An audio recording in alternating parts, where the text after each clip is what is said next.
You are listening to Historyman, the platform for historians, authors, and museum directors to tell their stories of the American Revolution. Walk in the footsteps of heroes and proclaim freedom reigns.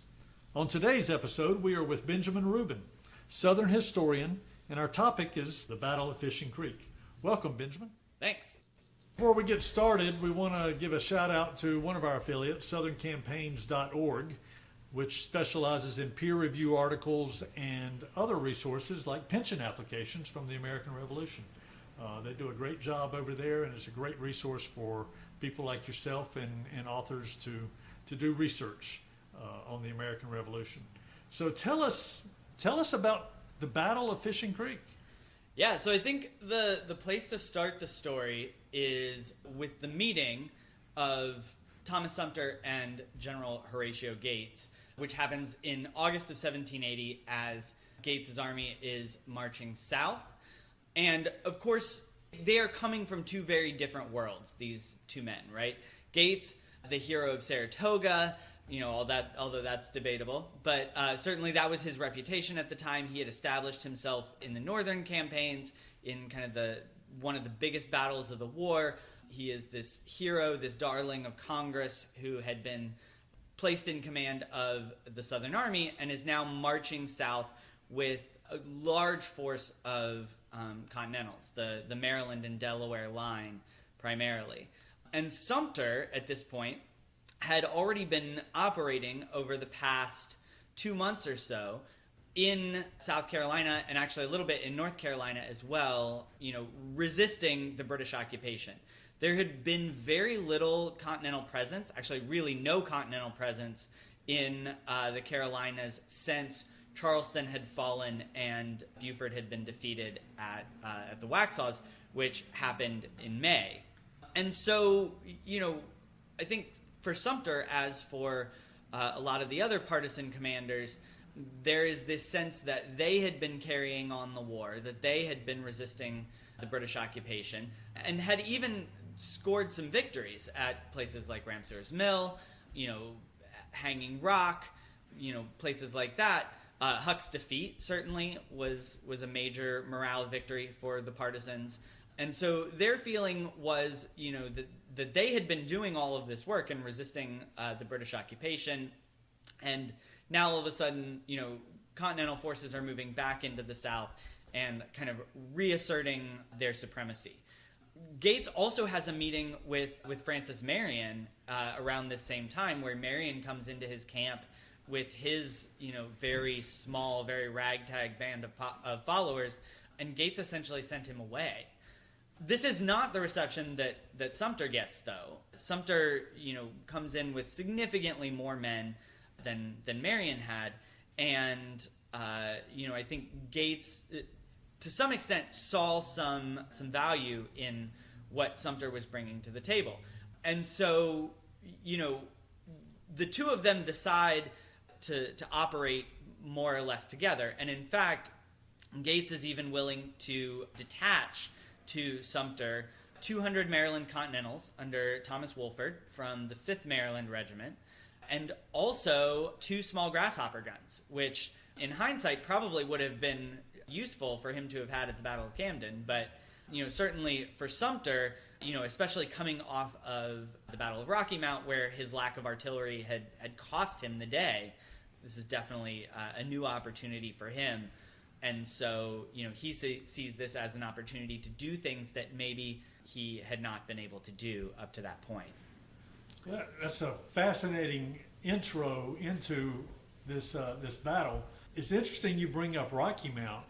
The precursor to Fishing Creek included going back to Rocky Mount. And then what did Gates want Sumter to do when he broke him off from the main army?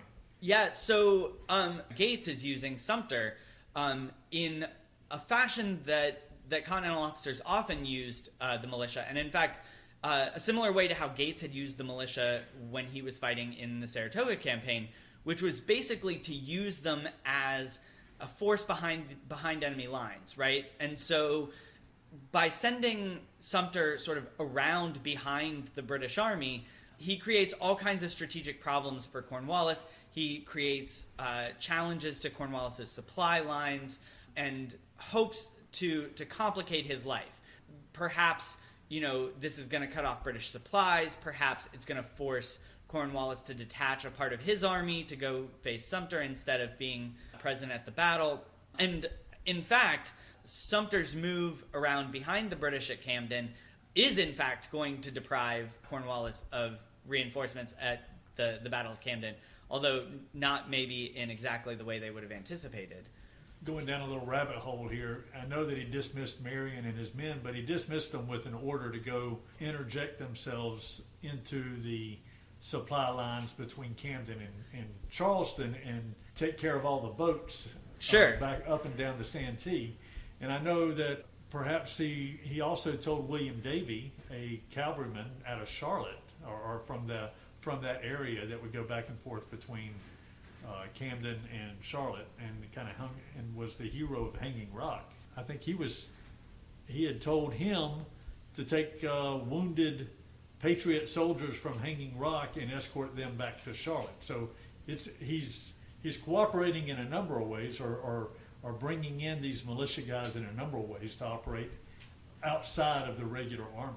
Yeah, absolutely. And Gates, the way that Gates interacts with the militia is maybe not as sophisticated as what we'll see Nathaniel Greene do a year later, when he, really, really understands the value of these partisan forces and how they can coordinate with the Continental Army. But it's based on the same theory, right? Which is that you keep a strong regular army in the field to challenge the British main army, and then you use these militia forces to create headaches for the British and deprive them of the ability to concentrate against your main force. And Gates certainly understood the theory there. Now, perhaps it's a little unfair.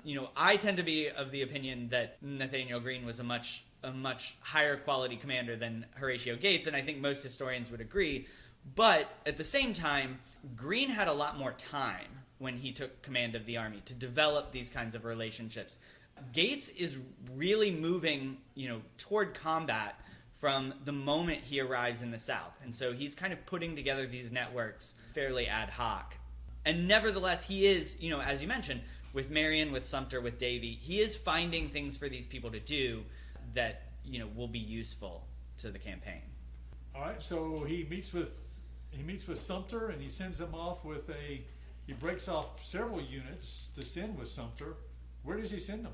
So Sumter proceeds basically around the British forces at Camden, and his goal, not sure whether this is specifically the assignment that Gates gave him or whether this is kind of his idea of what to do with these forces, but he heads toward Carey's Fort, which is just across the Wateree River from Camden, and he, it's an important link in the British supply lines. Sumter, his goal is to capture it and, ultimately to break this link in the British supply chain and force them to react. Now, from his personal perspective, it probably also helps that, Carey's Fort is going to be full of weapons, it's going to be full of ammunition, it's going to be full of food, all the things that Sumter has been operating without, right? And again, for the first time, he's got cannons with him. And so I think probably Sumter is looking for a target that he wouldn't otherwise be able to take, right? He has been developing this campaign over the summer, and he's been kind of limited in what objectives he could attack because he didn't have artillery. And so I think Sumter sees himself as being in this position to kind of finally get some of the things on his wish list that he had not been able to operate against for the rest of the summer. That's interesting. When you say that Carey's Fort had food, I think in our modern vernacular, we're thinking, okay, the Army, they had a whole bunch of sea rations, and they had, maybe they had grain or something. What kind of food did they have at Carey's Fort that was part of their supply? Yeah, so I mean, some of it would have been that, right? Some of it would have been kind of non-perishable stored food products, whether that's grain or alcohol. Is liquor is a very valuable commodity. But most of what we're talking about when we talk about food is essentially food on the hoof, right? It's livestock, which would travel with the army to be killed as needed, and that generally provided the meat.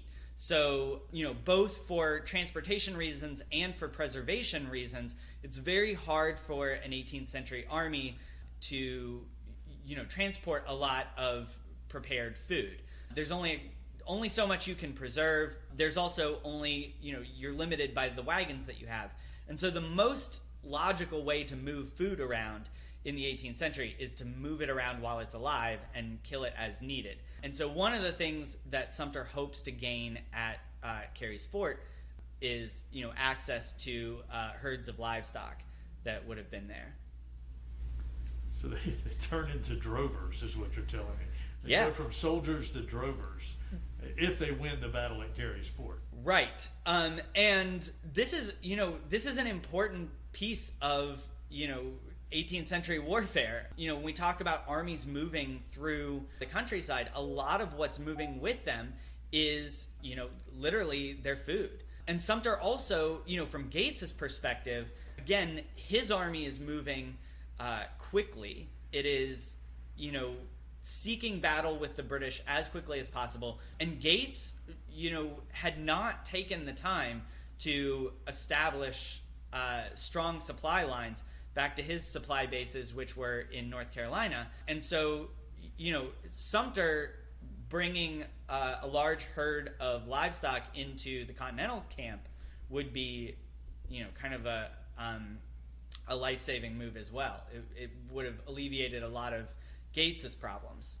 So when did they leave the presence of Gates and start heading to Carey's Fort? So Sumter moves out of Gates's camp on August 14th with his own South Carolina militia as well as a contingent of North Carolina militia. The total in his militia force adding up to about 800 men, plus the roughly 200 Maryland Continentals and the 2 guns. So they leave camp on August 14th, heading down the west bank of the Wateree River to Wateree Ferry, which is the ferry that's occupied by Carey's Fort. What did Carey's Fort look like at that time? Do you know? It would not have been. We're not talking about a palisaded. No. Lots of entrenchments and that sort of thing. No, generally these backcountry forts that the British threw up when they, moved through an area would have been simple earthworks, maybe a couple of gun emplacements, but mostly parapets for men to fire out of. And it would have been, open air and not very big. Well, certainly because you have a lot of cattle, right, and that they need to graze out there. It's not like right. They're pinned up in a fort, so to speak. It would have been a very small and unimpressive fort. I mean, a lot of times what the British did was that they would build like a palisade around a home. So they would take over a house and they would fortify that house, and then they would put a palisade around it. I don't know all the details about what exactly was at Carey's Fort, but there's a ferry there, so there probably would have been some kind of buildings to fortify, and then it would have been a very simple kind of ad hoc structure. Not getting into the actual Battle of Carey's Fort, it was a fairly quick battle. Yeah, and they pretty much overran them in no time.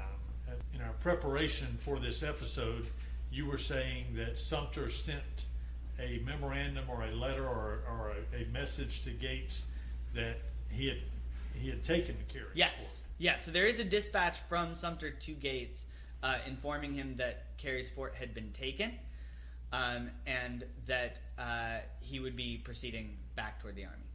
And so the Battle of Camden happened the very next day. The very next day, yes. And we should also talk about the stroke of luck that sort of falls into Sumter's lap, which is not only did they capture the munitions and food stores that they intended to capture, but as it happened, there were 200 British reinforcements from the 71st Regiment of Foot, which had been sent to reinforce Cornwallis from 96. and Sumter ends up, intercepting them and taking them prisoner as well. Did they have baggage wagons with them as well? They would have, yeah. I mean, I'm just imagining he's coming back from Carey's Fort on the west side of the Wateree River. He's going north. He's got his men, and he's having to do prisoner patrol, and he's having to do drover patrol. I mean, he's driving this cattle up there. They run into this other contingent of British. They get them and their wagons. This is a huge train. It is, and it's a very slow-moving train, right? Which is important to think about, because the way the partisans had generally operated up to this point was, as mounted troops. This is one of the reasons they'd been so successful. Sumter's command, throughout the summer of 1780, was moving around on horseback. They would dismount to fight. They fought as infantry, but they were generally moving around on horseback, and so they were moving very, very quickly. Now, all of a sudden, we have this, this contingent of men who includes Continental infantry, who are moving on foot. It includes 2 cannons, which move even slower. And then we have taken 200 prisoners, a whole drove of livestock, which moves even slower than that, and wagons full of munitions and supplies. And so, this column would have been moving up the road at like 1 mile an hour, maybe. A snail's pace. Yeah. Especially considering that the Battle of Camden is happening right across the river. Right across the river at the same time, which at this point Sumter doesn't actually know. He doesn't know that yet. And so he imagines that he's moving up the west bank of the river.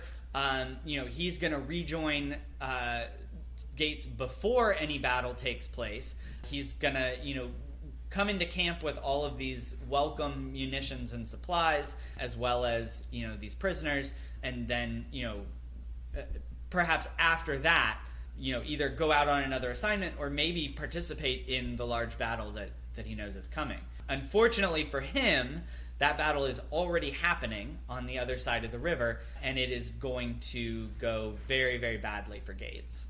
I was in a previous episode. We were talking to Rick Wise and some of the other historians out of Camden, and they talked about they felt like Gates was not going to attack Camden. He was not going down there to lay siege to Camden. He was going down there to kind of wait on the periphery of that area and kind of draw, the British out of the fortifications of Camden. But Cornwallis threw a big wrench in that when he came out late that night and met Gates early in the morning. Yeah. On the 15th, and they hit in the dark of night. The two armies collided. Yeah, it's kind of actually a brilliant move on Cornwallis's part, because what Gates is expecting is part of the reason that Sumter is operating so close to the British camp is, on some level, Gates kind of expects the British to react to Sumter. And instead of reacting to Sumter, Cornwallis moves out of Camden in the middle of the night and attacks Gates first thing in the morning, which is, not at all what Gates was expecting him to do. All right, so that's the 15th, 16th? The Carey's Ford is on the 15th. The Battle of Camden is early on the morning of the 16th. So the first collision between the two forces actually happens in the middle of the night. There's a skirmish between the advanced groups of Cornwallis's army and Gates's army, and then the armies are basically drawn up, and the Battle of Camden happens at first light on August 16th. I'm sure that in Sumter's mind he was thinking, well, Gates has between 3,500 and 5,000 troops. He certainly is going to be able to hold his own while we come up the west side of the Wateree. Right. Even without Sumter, Gates outnumbered Cornwallis 2-1. Well, when Gates lost at Camden, that kind of left Sumter out there hanging. That's exactly the right way to put it. It very much changes the calculus for Sumter, when he receives word of Gates's defeat. And, all of a sudden, this goes from kind of a triumphant march, back to the army with spoils to, flight, right? He needs to flee for the safety of the North Carolina border now.